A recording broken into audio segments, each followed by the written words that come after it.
Well, everyone, I will definitely tell you one of the biggest updates that's ever going to end up happening is iOS 17, and it's not because of it's the next big update or whatever the case is. It's because Apple is going to be bringing one of the best features that they should have brought probably like 20 years ago, and they're going to probably be forced to bring it within iOS 17.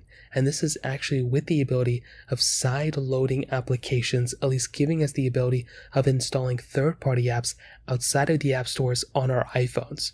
So there has been tons and tons of different reports of this going on, and I feel like there's only going to be more of these reports happening basically for the next few days. I mean, to think about it, even the next few months, essentially what happened is in the EU, in the European Union, essentially they've now passed a law that essentially is pretty much going to put pressure on Apple to go ahead and supply them or give them the ability of essentially installing applications outside of the App Store. And this has been one of the biggest problems with iPhones in general, and it seems like every time we get a little glimmer of hope, a lot of different developers and a lot of people get happy, even users of iPhones, they get happy. But I will tell you, I really hope this is a worldwide effort, and I hope Apple doesn't just do it in the EU, I hope they do it everywhere. And there's been times Apple has been kind of forced to do a lot of things. They're now being forced to bring USB-C, and they're forced to do a lot of things there too. And I'm pretty sure from that standpoint, they are going to go ahead and make sure that this specific feature is as profitable for Apple as they can. And I do think there's going to be some ways that Apple's probably going to throw in like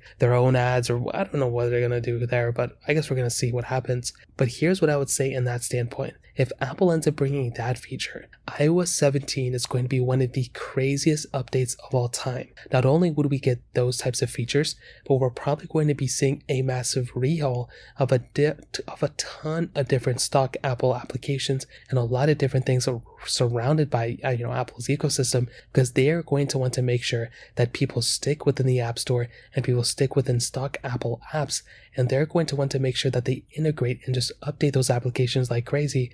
Because guess what? If people start getting sick and tired of Apple, if there's other options out there, they're going to start downloading other app stores and other situations like that in order to go ahead and get away from the Apple ecosystem. We see that from Google from time to time, but we've had the ability of installing our own apps on our Android for a long time, so it's not even that big of a deal there. When I look at something like, iOS, it seems like if Apple gives us the ability, I could see a lot of people turning away from Apple since, they kind of monopolize the whole entire iOS ecosystem. So now I'm going to be very curious to see what Apple's going to do. I feel like Apple's going to give us so many features within iOS 17 probably that we might end up forgetting about side loading, and there might be another crazy feature on top of that we'll have to remember about. So I'd love to hear your thoughts about this. Let me know in the comment section below. Hit the like button, that would mean so much, but definitely hit that subscribe button. More importantly than everything else, I love every single one of you guys. Hopefully I'll catch you guys in the next video. Peace out till then.